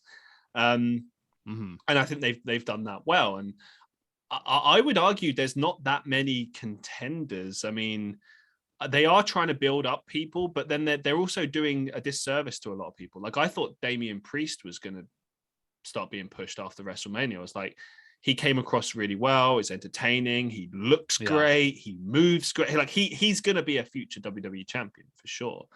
Well, at least I think that way. I mean, you never know. It's hard to make that prediction with WWE. I understand. Yeah, because like, look at Andrade El Idolo. Like, that blows my mind. Yeah. I can't believe they let that guy go. Like, that guy looks like $1 million and he works like $1 million, and they just let him go. And it's like, is it the promo thing? Is it because he can't do a good promo? And I know because his English isn't his first language. And it's like, but there's been so many champions that wasn't the case. I mean, does it really matter that much? I mean, if you put a mouthpiece with somebody, no. I don't know. His work in the ring was stellar. He looks great. I mean, he just, like you said, he didn't have the promo in English. I'm sure his promos in Spanish are just fine. But yeah, I thought the same thing about Aleister Black. When I first saw him in NXT, I was like, this dude's going to be the next Undertaker. This guy is going to be in the main event of WrestleMania within the next 5 years. Like, he has everything that you need. He has a unique wrestling style that like could potentially appeal to non-fans, to MMA fans. Like, his strikes look vicious. I thought he was the total package. Really good promo. And when they let him go, I'm just like, what is happening? Like, what? You don't know what to do with your own talent anymore. This company has become so bloated that you're just letting go of guys that you could have made into something huge. So yeah, I felt the same way about him. Miro, a few other guys. Of course, there is this this thought process, which I kind of tend to agree with. It's quite controversial, but I feel like it's true. AEW doesn't seem like it's actually really competition to WWE. When it first came out, it seemed like a genuine threat to WWE, but now it just seems like WWE doesn't care about AEW. Then they're not worried about them. And to be honest, with a lot of the stuff that AEW has done, I feel like they shot themselves in the foot, and like they don't really come across as being like a serious threat to WWE. And for that reason, I feel like that's why they're letting all those people go. Like, I think what they don't, I don't think they actually expect AEW to continue to be in business for the next couple of years. I reckon they're letting these people out on purpose, letting them get TV time on AEW. Go get your money, go get, go get it. It's exactly like the 90s in the sense that I think Vince would let people go, let them, go make some money elsewhere, increase their value, and then when he re-signs them, they're worth more to him, and he didn't have to pay them to get better. They got better themselves and then came back. It's the same thing, except now Vince is fully in the driving seat. You know, he was worried about WCW, he's not worried about AEW. And I think that, like, why wouldn't you let them go? You know, they'll get good over there, they'll have their fun, and then they'll come back to WWE in a couple of years. I'm calling it. I reckon that's what's going to happen. Do you believe that? Do you think that AEW is going to be out of business within 3 years or however many years? It really depends. If they carry on the way that they've been operating, then I would say yes. If they start doing, because the thing is, okay, in the past 2 years, they've had some real high points. If they would replicate those high points, I think they have a chance. What are some good examples? Just think of something that they've done well. I think John Moxley's title. Yeah, that was good. I don't know what you thought of the Malachi Black debut. There was a couple issues I had. The couple problems I had with it that were minor. Overall, I thought it was very well done, though. Yeah, I mean, it's amazing that he's debuted. I think that's incredible. He feels like a big deal. He feels like something big. There's a couple of things that confuse me, though. Like, I thought it was an interesting choice to have him attack Cody. I mean, obviously he's going to go into a feud with Cody, but really, Cody is his first feud. That's interesting. I don't know where they're going to go with that. I mean, obviously we'll give it time. We'll see what happens, but it felt a bit off as well. Like, for instance, it was great. There were a couple of things, and this is the problem with AEW, right? When they're doing these attacks and stuff, there's so many holes with it. Like, oh, it's so painful to watch. Like, so when he attacks, when he goes to attack, I can't even remember his name now. Cody Arn Anderson. When he goes to attack Arn Anderson, you see Tony Schiavone like sort of shuffling out the way, right? And Arn sort of doing a delayed turn, like, and then gets kicked in the face. And it's like stuff like that happens all the time with AEW, and it's so messy. You don't see that kind of messiness really in WWE, but you see it all the time in AEW, and it really sucks me out of things. Right.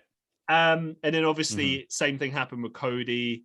The kicks look great, but it's like there's too much of a delay. It's like, okay. And then as he's walking out of the ring, I don't know if you saw this, but he kept like kind of like looking back and it was really awkward. It was like he's like a classic 50s villain, like and he's supposed to be like a mysterious Undertaker type vibe, like he doesn't care, soulless, but it came across kind of almost weirdly comical to me. I don't know. I didn't pick up on the last bit. I'll have to rewatch that debut. The part that I liked about that is, so like they kind of teased with the whole, and apparently there was legitimately lightning storms or some sort of, storm conditions in Miami, where they did the blackout during the Cody match at the start, and then, nothing. So it was like a little Easter egg, but nobody knew kind of this was teasing something that happened later. And then when they do the blackout later, you're like, okay, there's more technical issues. I thought that was a really nice way of kind of like not just going straight for the low-hanging fruit of like, there's a blackout, oh, it's Sabu, or whatever's going to end up happening. I liked that sort of element of it, so it wasn't super obvious that somebody was debuting. I liked his specific attention to detail on account of when he had left WWE, he had the eye injury, and then he kind of had like the all messed up eye with like the weird bruising or whatever it was. I think he's going to be a huge star, and I think, to kind of circle back around, I'm making this prediction right now. Here's my hot take of the episode. I think within 3 years, AEW Dynamite's ratings are going to be higher than Monday Night Raw.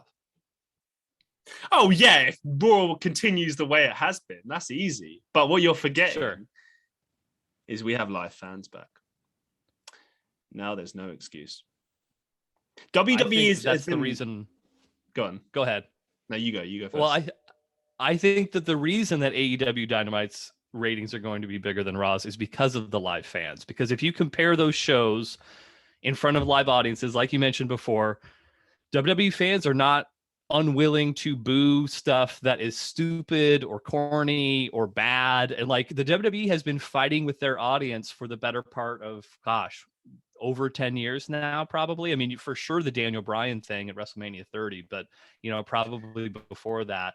And there's this very much sort of push-pull with that audience. Whereas AEW, like as many faults as they have, and like I consider myself an AEW fan, and like I can see that they have issues. Their fans are they're like ECW fans. You can do no wrong in their eyes when they're there live. It's such a hot atmosphere.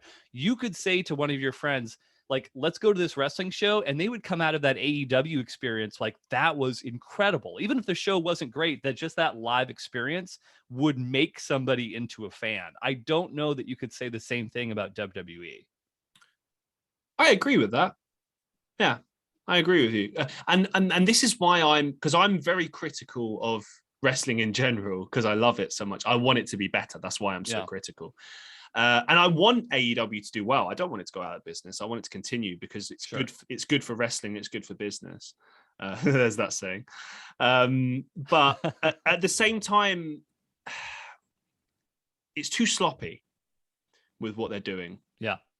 And ironically, WWE is the same right now. They are, but different. Instead of being sloppy, they're lazy. Raw is lazy. Yeah. And I feel like because they've got too much money to play with, they kind of don't care what they put on. They just put any old thing on because, whatever, people will still watch it. And I feel like if they do, okay, to your point, if they continue with that lazy attitude, people will stop watching. And no company, especially wrestling company, is kind of can escape that. At the end of the day, WWE has a very fixed hold. They are considered the premier, the elite. They are considered. It's all to do with their history. But look, WCW had a big history back in the day, but then they managed to ruin it. I think WWE needs to tread carefully, and I think with what you were saying about the love-hate relationship with the fans, WWE did always eventually give people what they wanted. Like, as you mentioned, the Daniel Bryan story. That took a long time, but they got there. And they got it right at the right point as well. It was at WrestleMania 30. So they gave that'll always be a memory. They didn't sour it. They didn't ruin it for everyone. Like, it happened. They can never take that back, kind of thing. Right. Right. And I mean, I disagree with what you said, but okay. You can continue. No, tell me what you disagree with. I like this. This is good. I think that there are points that you could say WWE did not do what the fans were looking for. And like, I don't consider myself a Zack Ryder fan, but they did Zack Ryder dirty, man.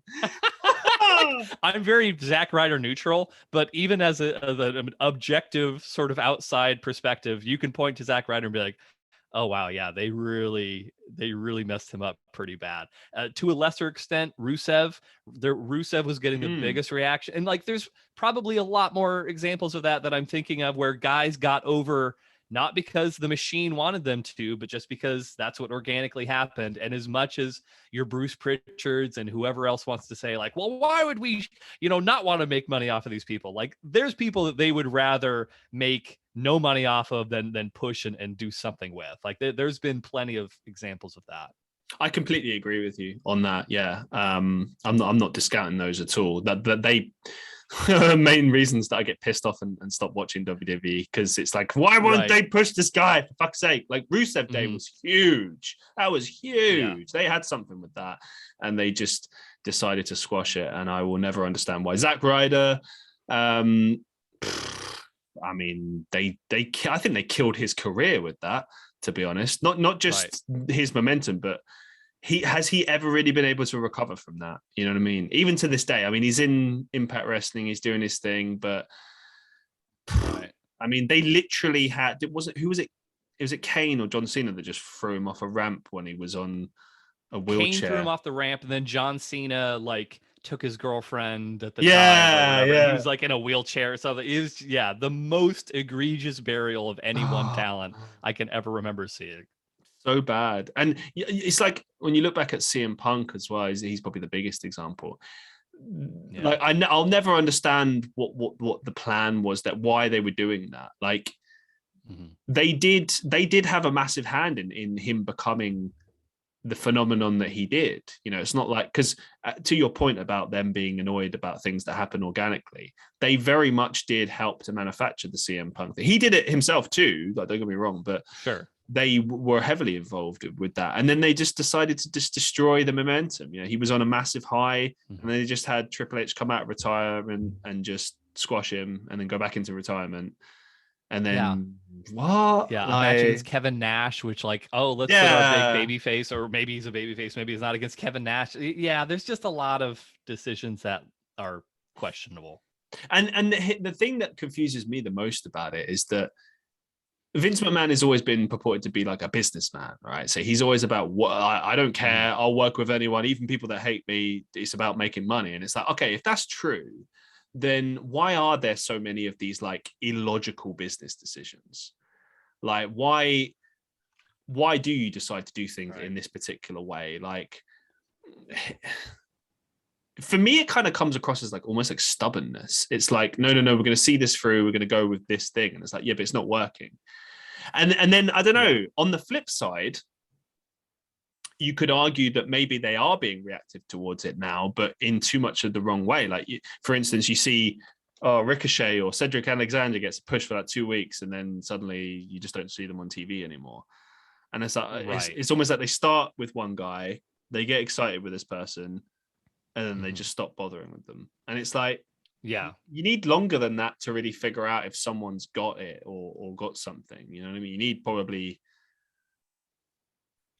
at least 3 to 6 months. I mean, I think, like, for instance, you take Jinder Mahal's WWE title run. I thought that was a good experiment. I mean, I think that I wouldn't have done that with the WWE Championship. I think they should have done that with like Intercontinental or something. It was, but or so quickly. I think he beat like Finn Balor one time. Then it's like, okay, now he's a champion. Like, yeah, it just felt very sudden from this guy who had been presented as not at that level for so long.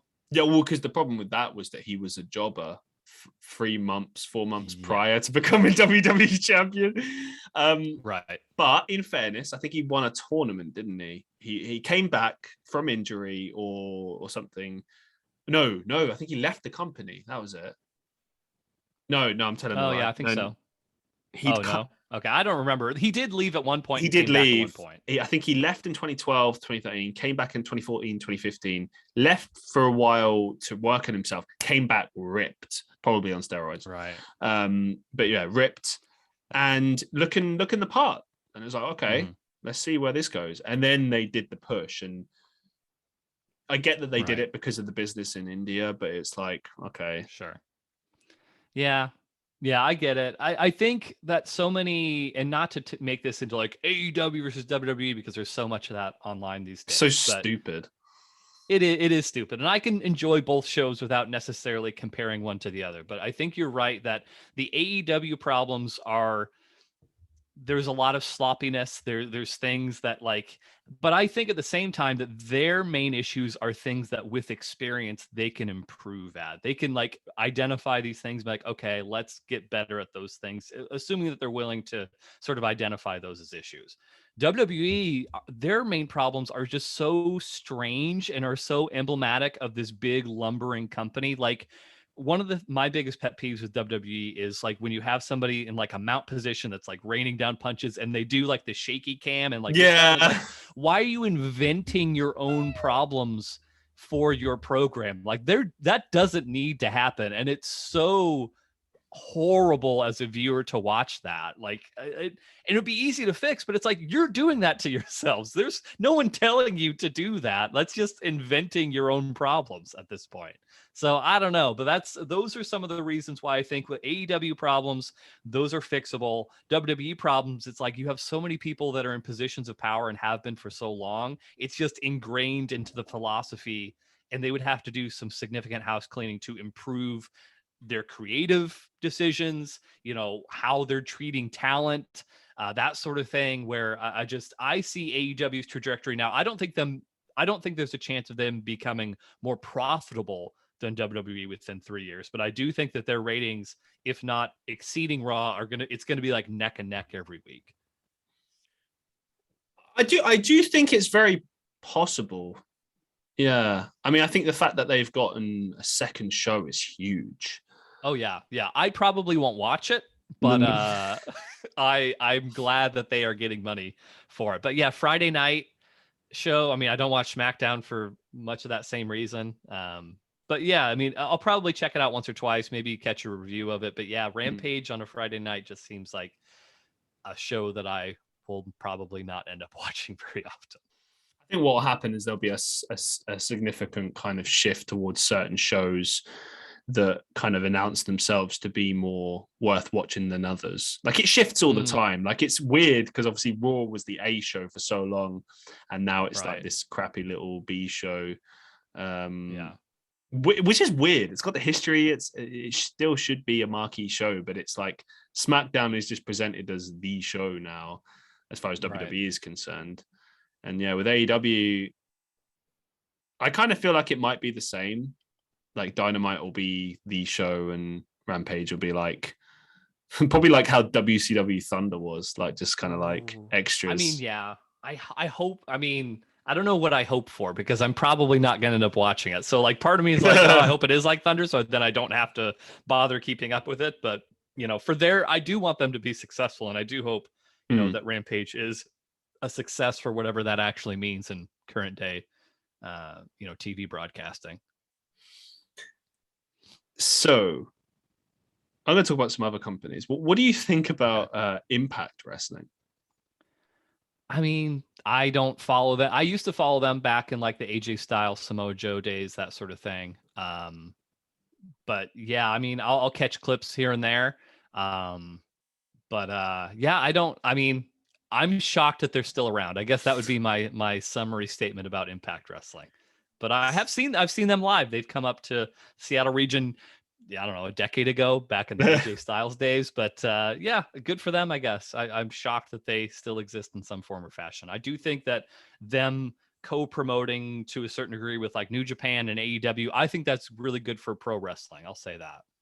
I'm kind of surprised they haven't been bought out yet. I thought AEW would just buy them out. I thought that's where the recent partnership they had, I thought that's where that was going. I actually had a weird suspicion that maybe their second show would end up being Impact. Oh yeah, that could. Yeah, I mean, I could see them like if AEW wanted to kind of start up their own network sort of service. I think having that tape library for TNA Impact would be a huge deal for them. But who knows if that's even an option on the table? But that would be a good idea for them if they could do it. It's weird, isn't it? Like how some of these companies still exist that are pretty much just going off their previous days, really. I feel like Impact is just hanging on by a thread because of its history. And same is true with Ring of Honor. Like, what do you think about Ring of Honor these days? I really haven't kept up with Ring of Honor at all. I know Danhausen is there. Oh, yeah, of course. Yeah. I know they have Roosh and a couple of other former Los Ingobernables guys.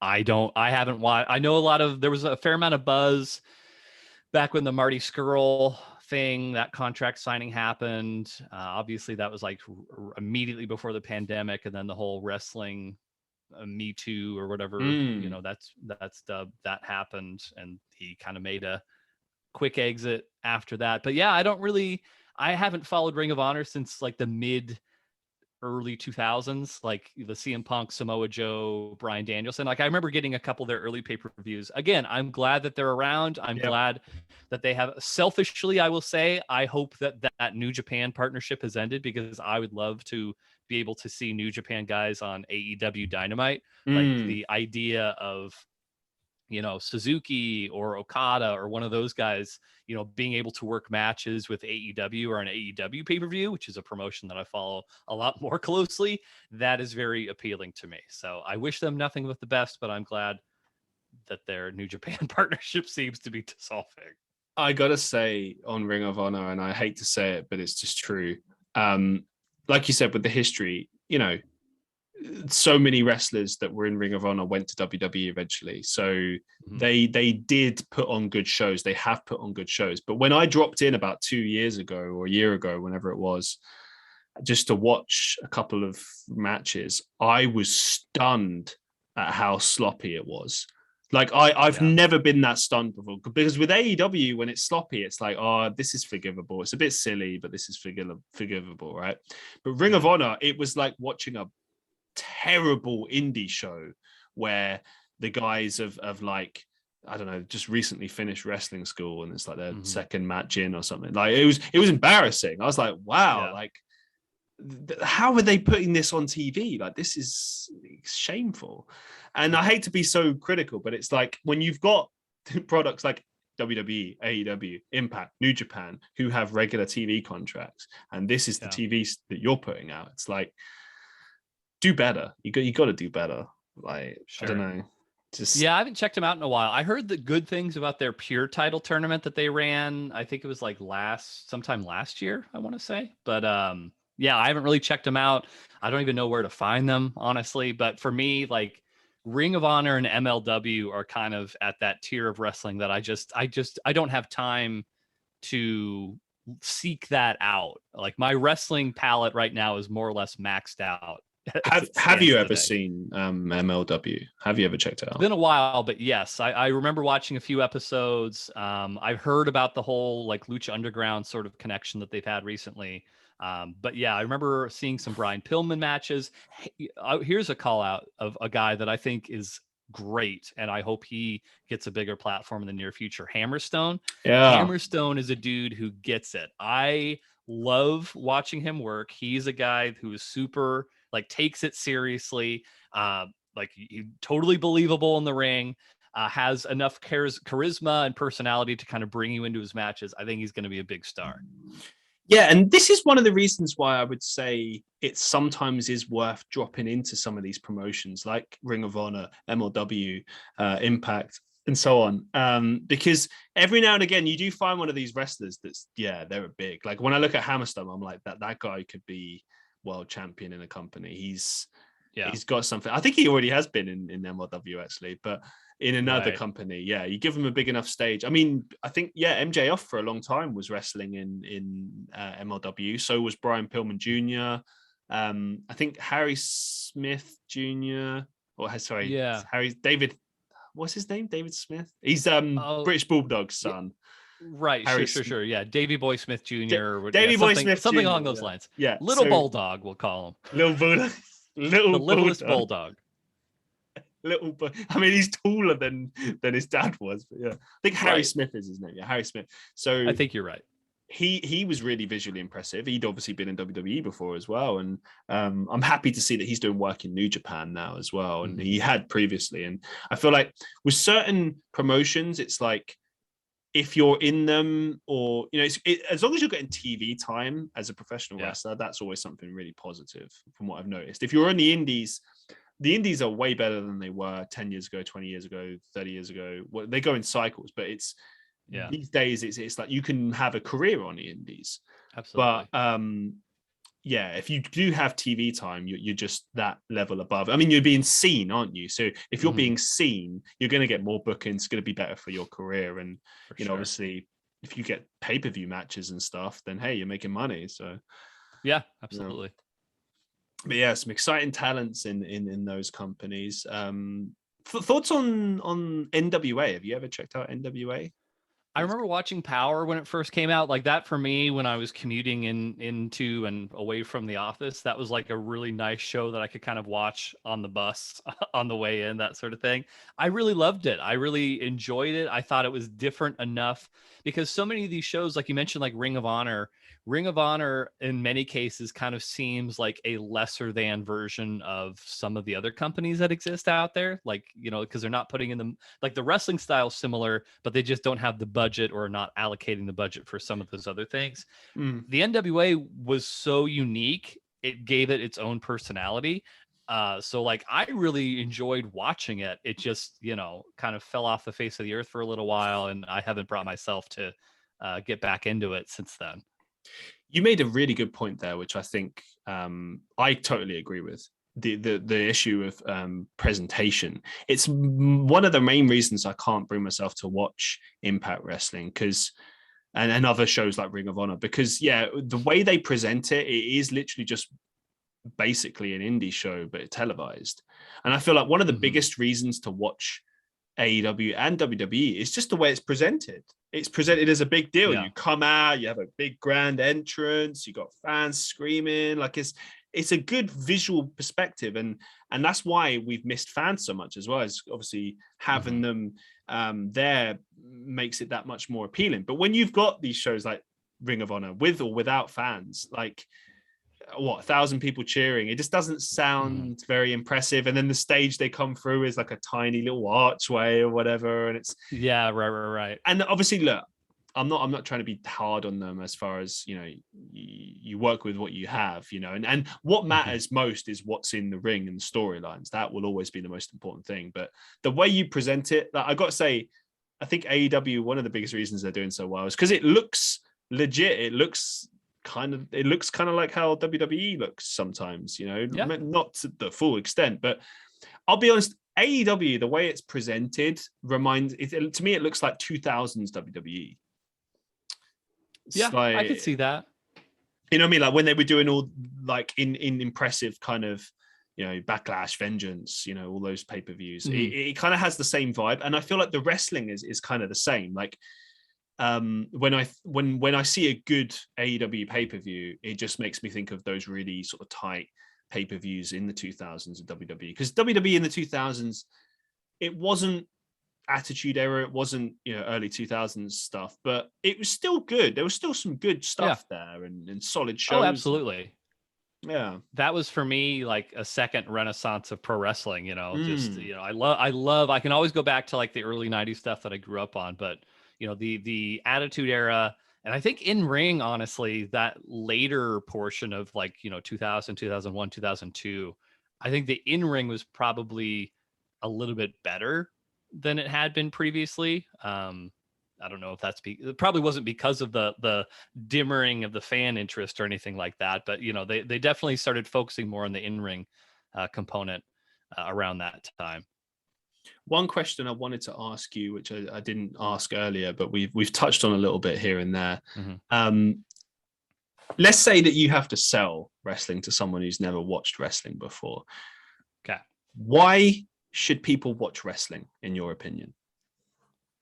I think it's a completely unique art form that is totally unlike anything else that exists. And like I think I've actually even told my co-host this. I've sort of made this analogy in the past on the show, but more, let's take specifically like an indie show, because I think WWE, you can sit in front of the TV and kind of be a little disinterested in like 3 hours, 2 hours is a big ask of anybody. But I think that if you're going to like an independent wrestling show or even just a WWE show live or something like that, the ability for the performers to like make you feel, and it's really up to them, because if you look at other forms of art, whether it be like a musician or a stand-up comedian or any other live performances, like their end goal for the most part is to like get a very specific thing out of you, or like to do one specific thing. Whereas with wrestling, they have the autonomy, especially again on the indies.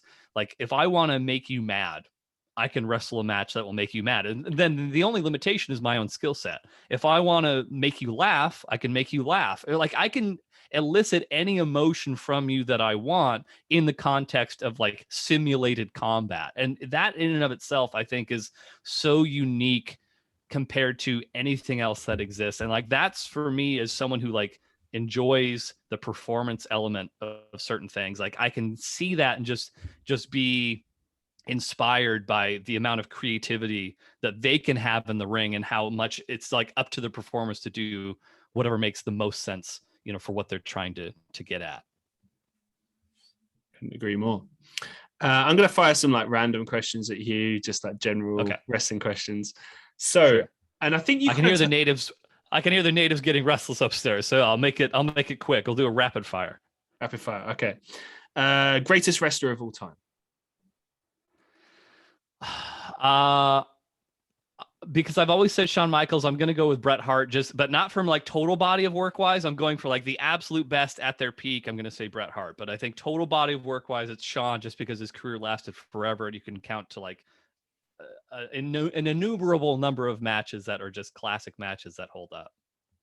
Worst wrestler of all time. Worst wrestler of all time. Wow. I mean, I think on a major scale, just based on my own experience, I'll have to say Great Khali. Okay. Most overrated wrestler of all time. Overrated. So many of these things, and for anyone who's stuck with us for all this time, who's not like a big wrestling fan, there's an element. First of all, I thank you, but secondly, there's overrated from the perspective of like in-ring performance, and then versus just like how big of a star they're perceived as. As a human being, I hate the Ultimate Warrior, so I'll have to say Ultimate Warrior to a certain degree. I'll just say Ultimate Warrior. That'll just be my answer. Most underrated wrestler of all time. Of all time. Beautiful Bobby Eaton. Interesting choice. Yeah. I loved Beautiful Bobby as a kid. I don't know why, because like my favorite as a kid was Hulk Hogan. Beautiful Bobby is nothing like Hulk Hogan in any way, shape, or form, but I always just he just seemed like such a likable guy. And as I've kind of gone through over the years, like I can always rewatch a Beautiful Bobby match and be like, that guy was so good. Like if he came around 20 years later, like he would be getting that sort of fan push reaction of like, let's get Beautiful Bobby in the main event at WrestleMania. Like I'm convinced that would be the case. Who's the best wrestler in the world right now? Oh man, gosh, these are hard-hitting questions, Christian. I wasn't expecting this level of in depth. You're like the Walter Cronkite of podcasts these days. Thank you. Best wrestler in the world right now. Who is the best wrestler in the world right now? It's tough, isn't it? Because what do you base it on? Are we just talking work rate? Or are we talking promos or both? Okay, I'm going to give a non-answer. Well, I'll give you an answer, but I think character-wise, I'll kind of differentiate it by that. Character-wise, Roman Reigns is doing really great work right now. Like he is on fire, and like I think everyone knew he was really, really good. I don't think that people realized he was this good. So Roman Reigns, I think from a character standpoint, and his in-ring work is very good as well. He would have to be up there. As far as in-ring, again, I skew towards New Japan and a lot of kind of the in-ring stuff. Like Okada is probably, I mean, his run, like right now, if you were to watch an Okada match, but like I think he is the greatest champion of the modern era of the past like 10, 15 years. If you think New Japan champion, you have to think Okada. Like that reign that he had, where he was having the matches against Omega and Shibata and Suzuki, and like that was just so good. So I'm going to say that bleeds over into 2021. Okada is still the best until proven otherwise. Okay, I'm going to switch it up now and ask you a question that I ask all of my guests. It's probably my favorite question to ask my guests. They get your thinking cap. Okay. What's the biggest life lesson that you've learned so far? Gosh, I'm going to keep it podcast centric because that's what's on my brain right now. There's probably other life lessons I could think of, but I'll do podcast. I think just if as long as you are passionate about what you are doing, whether it be in your job of work or you're doing something to kind of fulfill yourself creatively outside of that I think is the most important thing. Because like, especially for myself, and we were talking a little bit off air about kind of like creative hurdles and things that kind of like make you like doubt yourself. And I know for a while here, I've been doing a lot of kind of interviews on different podcasts, and there were points where I was getting really down on myself, like, oh, this isn't going as well. But, you know, I think just as long as you feel creatively fulfilled, and as long as what you're doing is something that means a lot to you, that will come through and that will shine out to other people.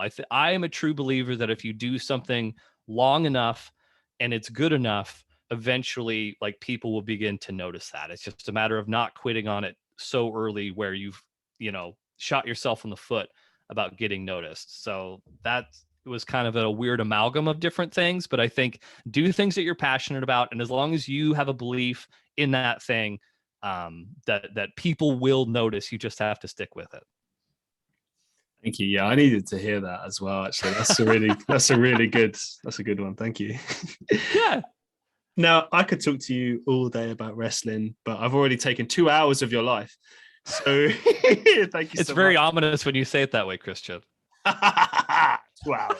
It's all mine. Of your life. You'll never get it back. As we draw things to a close for today, do you have any upcoming projects or maybe some final thoughts that you'd like to share with our listeners? I mean, the main project is the Hard Mark podcast, as you mentioned so generously at the very beginning. But yeah, it's a bi-weekly podcast every other Thursday. We have, in fact, I think probably around the time that this makes air, we'll be putting out our 30th episode, which is going to be our big deathmatch spectacular, where we watch Terry Funk versus Cactus Jack at the King of the Deathmatch tournament. So be on the lookout for that. You can follow us on Instagram. I think Instagram is a really nice companion piece, especially for anyone who's never watched wrestling before. Well, I'll post a lot of clips of matches and kind of commentary from the episodes. I think it's a nice sort of companion piece to the program itself. So if you have the opportunity, I'd highly encourage that you check out my love letter to pro wrestling, the Hard Mark podcast. Thank you so much for being an excellent guest. This has been an absolute pleasure for me. Always love talking about wrestling. You've been fantastic. You're always welcome back on the show whenever you want to come. And just thank you. Absolutely. Thank you, Christian. Appreciate the time. And I'm sure that you and I will have a lot more heated AEW, WWE discussions in the near future. Can't wait for it. And to everyone listening to the Christian Reeve podcast, thank you as always. Let me know your thoughts on this one in the comments below, or on Spotify, Google Podcast, Apple Podcasts, all the different places that we are existing in the podcast realm. Thanks for listening. Be safe, be well, and I'll see you in the next one.